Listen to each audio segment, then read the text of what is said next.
Good morning, Bucknutters. It is Tuesday, July 12th, 2022. I am Dan Rubin. This is the Bucknuts Morning 5 and Change. Joined today, as always, on Tuesdays by Duane Long. We had a little respite in there. People have been on vacation. People have hopped back on. We are back in our groove now. I think it's going to be,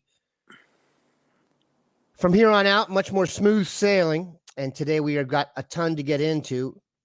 If you are listening on the podcast, please give us a 5-star review on one of your many podcast platforms. If you're watching on YouTube or the Twitter or the Book of Face, give us all your likes, etc. Please ask us whatever questions are burning inside you. We will take a bunch of them here at the end of the show. Duane and I have been off for a little bit in terms of having a show together, so we are going to do a review of some commitments. Duane, how goes it? How are the pups? Well, I was going to bring them up. They're quite active this morning, so Buckeye Nation, we might get interrupted by Boogie and Roxy. But they're out. They're outside running now. They found a squirrel, and they could not be happier. We are not going to go into the weather. It's slightly overcast, but let's talk about 3 commitments that Ohio State has received recently. We're going to go in reverse chronological order here and start with Jason Moore, defensive end out of DeMatha Catholic in Hyattsville, Maryland, the D.C. area. You know the school. It is the alma mater of Chase Young and many other fine athletes. Your thoughts on the addition of the 4-star defensive lineman? Not sure it's clear yet whether he's an end or a tackle. Yeah, I was grinning ear to ear. I watched this guy's film and just how smooth. He's one of those guys that moves so fluidly that you think he's not really trying hard. He does a great job of keeping himself clean. He's got the burst. He's got the first step. He's got the size. As you said, he could be a tackle or an end here. Most kids his size, 265 pounds, I think they list him at currently. Or maybe that's a season weight. Anyway, kids that size as juniors in high school are usually going to end up as a defensive tackle. But this kid is so athletic. He could play strong side defensive end and be an NFL caliber player at 280, 285 pounds. Just a big kid that can really move. Very good athlete. Just, we didn't think we had a shot there for a while. And then all of a sudden, kid visits and bang, it's over. So that's a huge get. We need defensive linemen badly. And getting him a player of that quality, yeah, that's a big plus. We're inclined to compare him to Chase Young because of the lineage there. But if I were looking for a player to compare him to that's been a Buckeye, I would say he's more in the Cam Hayward mold, that he might end up being like the prototype 3-4 defensive end, which is kind of a hybrid spot anyway, but fantastic prospect. I am a DMV mark. You guys know that. And the idea of adding guys from DeMatha, which the only thing you know about DeMatha is the next guy coming up is going to be just as good or maybe better. Another guy they added to the mix, Miles Walker, the offensive lineman from New England. Not as highly rated as the other dudes. Do you see the potential in him that the Ohio State staff obviously did? Oh, absolutely I do. First, I want to say the first name that jumped into my mind when I don't like to do comparisons, but one that sometimes players do make me think, okay, he reminds me of such and such. Players are so unique, but Cam Hayward, that's the name that came into my mind when I looked at this kid as what he can be. Now, I loved Walker from the moment I saw him. I remember thinking, how is this guy how is there so few schools in on this guy? He's got a great frame. He's going to be 310, 315 pounds and still be moving just like he is now. I love his tenacity. He gets after it. plays to the whistle. He moves great. This kid is going to be a steal for us, Buckeye Nation. Don't pay any attention to his rating, his ranking. This kid, talk about upside, talk about just raw potential. This kid, I'm really excited about what he can be. Yeah, offensive linemen, like we've said in the past, everybody can identify the Paris Johnsons of the world, but the skill in the staff is really picking these dudes out. I mean, there was no march downtown when Corey Lindsley committed or Pat Elfline or guys like that, and they were turned into tremendous players. So I'm always a little bit hesitant to judge the offensive linemen. They're growing. Most of those guys don't play in high school against guys of similar ilk, so I trust in Justin Fry. Let's finish with another dude who I know Bill Kurlick is super high on, and when Bill is this high on a guy, then I get this high on a guy, and that is Calvin Simpson-Hunt. I want to say it's Waxahachie, Texas. He was committed to Texas Tech. Yes, Ohio State does not recruit normally against Texas Tech, but I think that was more of a regional deal. There's a belief that he is almost the best man corner out there. Your thoughts on him once he committed? Oh yeah, the first thing hit my mind, Dan, is this. I bet Texas Tech is throwing a natural fit. They are losing their minds because they don't get kids like this. He was the first thing that came out of my mouth when I after I saw his tape. I posted this on the board. Was this kid's better than Texas Tech? He's not going to stick. And look what happened. We went in there, went after him, didn't care about their verbal, and went in there and got a really good cornerback. He's got good size, plays the run and the pass, plays in different situations. You know, I love to see him first be man cover guys, but then I also want to see him. How comfortable are you in zone? Are you overly aggressive? Well, you know what I want to. I like to see him play zone in high school some, but this kid, he can do it all, and his upside. I think when we look back on this class, it's ranked the number one class right now, but I think that we're going to see a number of players that we took them and we were looking at the upside. They were going to get better. They had just hit their stride. I think that's the one thing that's going to define this class is how many players that, you know, everyone was going in was saying who, and we see them on the other side in the NFL. So that's the one thing about this class that I really like, and it shows how well this staff is recruiting. They're going off the board and getting really talented kids that nobody was talking about. I mean, Dijon Johnson, that's one. Rogers, receiver, guys that just weren't on the radar, and all of a sudden we found them and like, wow, where's this guy been? Matthews so I think he's at Winton Woods. That kid is a phenomenal football player. Should be a 4-star. And just these guys that just weren't on the radar that are looking really good. Agreed. And, you know, most classes, especially at Ohio State, are headlined by the quarterback. And we've talked a ton about how the class of 2023 does not have a quarterback in it because of the fact that, well, no one's committed yet. That's stating the obvious. But Dylan Raiola, I could make a very strong argument that I would rank Dylan Raiola as the number one player in high school football right now. Class of 2024, quarterback committed to Ohio State. Obviously, that's going to have an effect on those in 2023. It does seem like the heat has been turned up on Austin Novosad from Dripping Springs, Texas.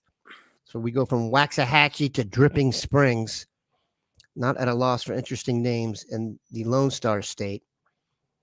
What's interesting to me is he's been committed to Baylor. He now just got an offer from Texas A&M, which is his parents' alma mater. So behind closed doors, he must be sending out vibes that he's interested in looking around still.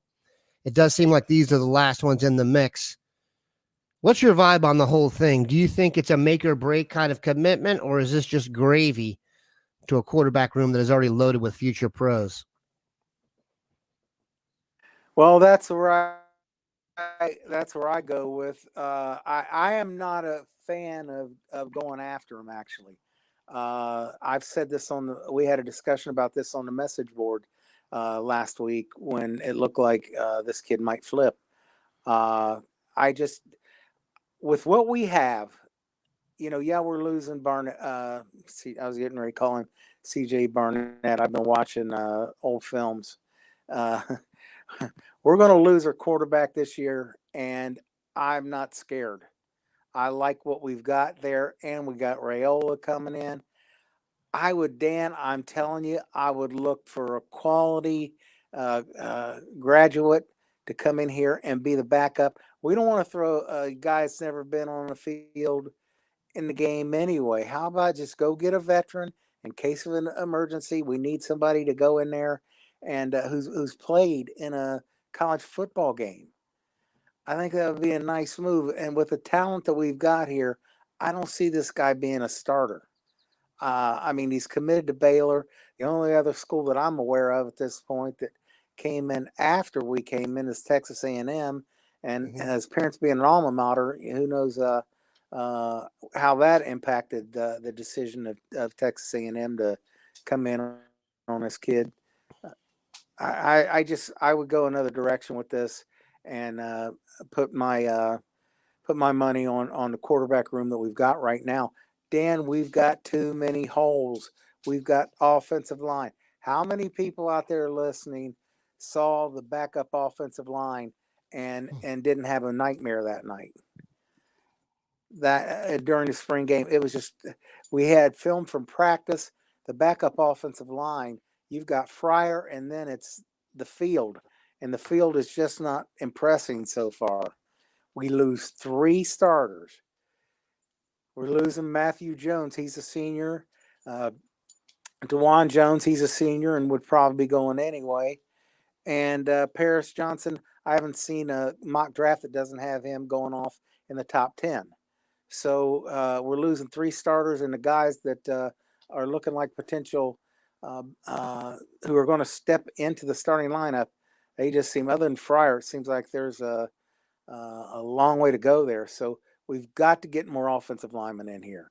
Defensive line, we lose 5 defensive linemen.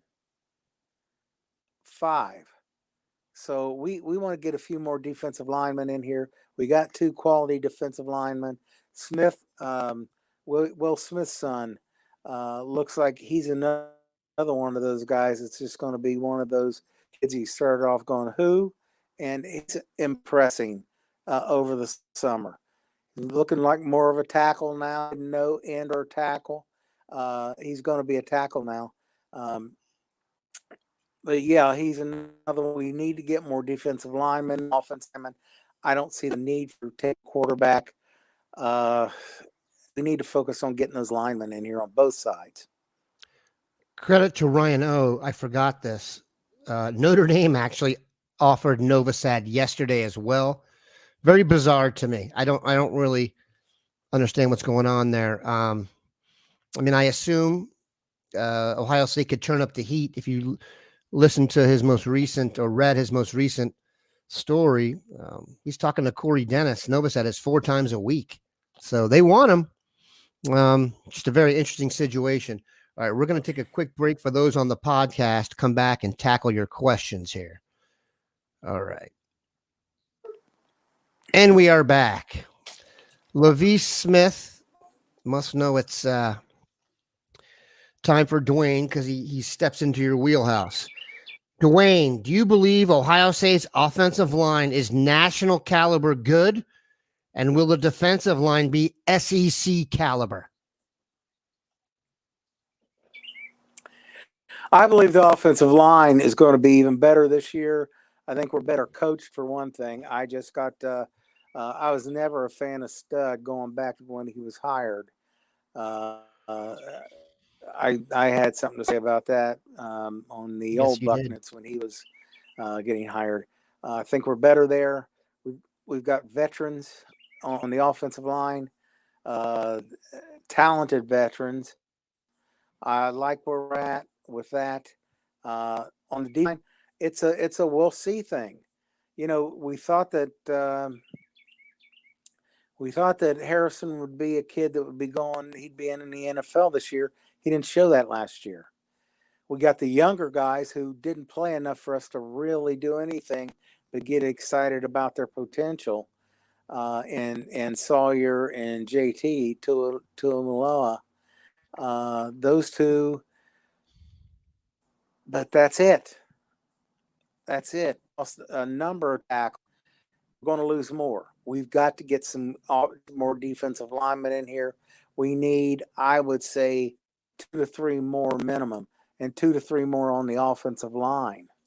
We got to get these guys in here, and we're at 18 right now. So we like to stay away from that.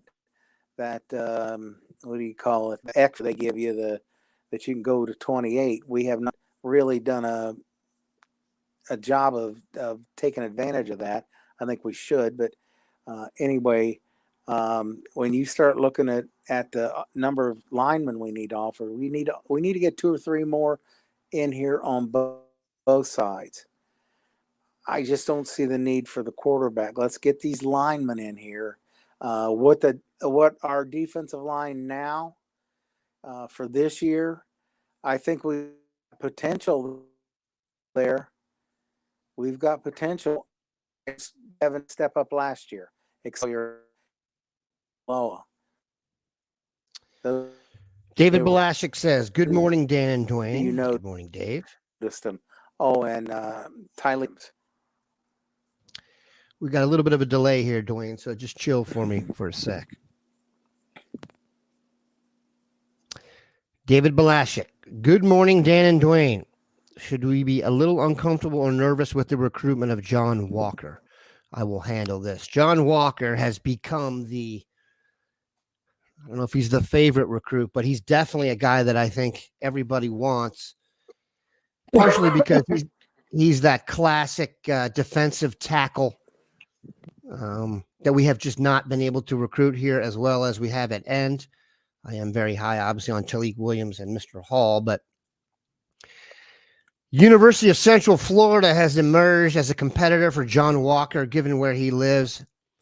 Maybe this is just my Ohio State bias here, but I cannot believe Ohio State will lose a recruitment to University of Central Florida in the NIL era when I'm sure travel can be arranged for anyone to come see him play. So I'm very confident it's a stretch. I'm extremely optimistic and somewhat confident John Walker will be a Buckeye.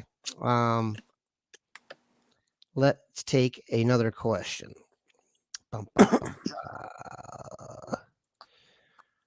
Duane Yakov 22 says, "We need to tell the Finnish offensive tackle Olas Alanen that Alabama summers are too hot for him. He can barely take an Ohio summer.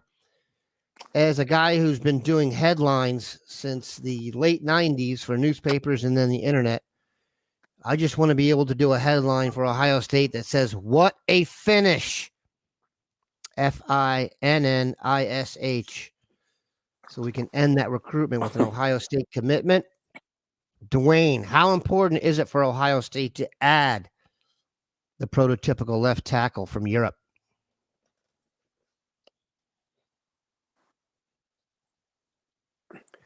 It's hugely important, and I think we've got one with Walker, and Montgomery could be a left tackle, but we need to get some bodies in, some talented kids, and get them ready to be 3 holes next year. Dan, we need 3 starters, and that's I have these guys. As you made a point earlier, offensive linemen are the hardest to evaluate. You're evaluating them at such an early stage in their growth that you never know what you're going to get. So hopefully these guys will just mature, and we're going to have a line we can build a championship team around next year again. All right, we're having a little bit of static here. Wow, look at that one. Southeast Asia. Good Lord. Buckeyes do travel. That's for sure. All right. So with the NIL out there, be devil ass. I'll take this one. Would a graduate come in to be a backup? I do think quarterback wise, you can pull this off. We've talked about this in detail. I think if Ohio State had their druthers, they would add depth at the offensive line spots, but I don't think anybody's transferring to Ohio State to be a backup. And then you got to ask yourself, who's good enough to come in here and start right away? Nobody that's going to transfer. So they're kind of caught rocking a hard place right there. I will take this one as well. With Georgia's recent success, transfer quarterbacks, does Ohio State have to worry about them trying to make a move on some of our guys? I think it's 52 pickup with quarterbacks every year. Kind of got to assess the situation. Let's see how this thing goes. If CJ Stroud is healthy for an entire season, very few snaps to go around, but who knows what can go from there. I am very confident that no matter what happens, Ohio State is going to have plenty of quarterbacks.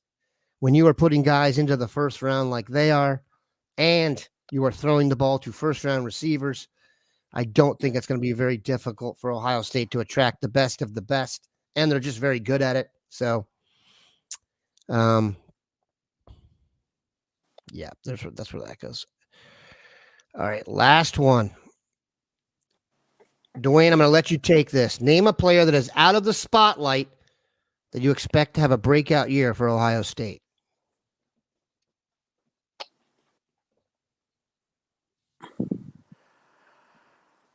I'm going to say Royer, the tight end.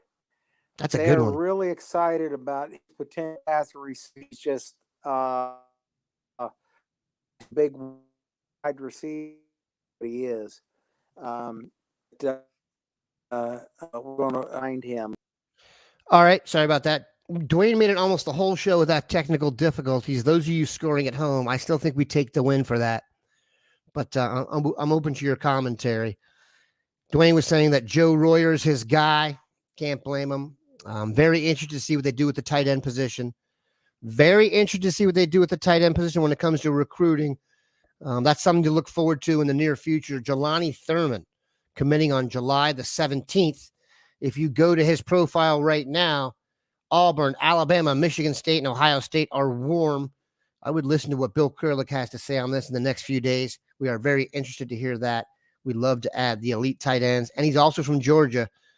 Mind you, I think we're legally obligated to recruit the state of Georgia now in a big way. We appreciate Duane stopping by. Once again, sorry for the little bit of technical difficulties at the end. We're making progress, people. Have a good one, Bucknutters.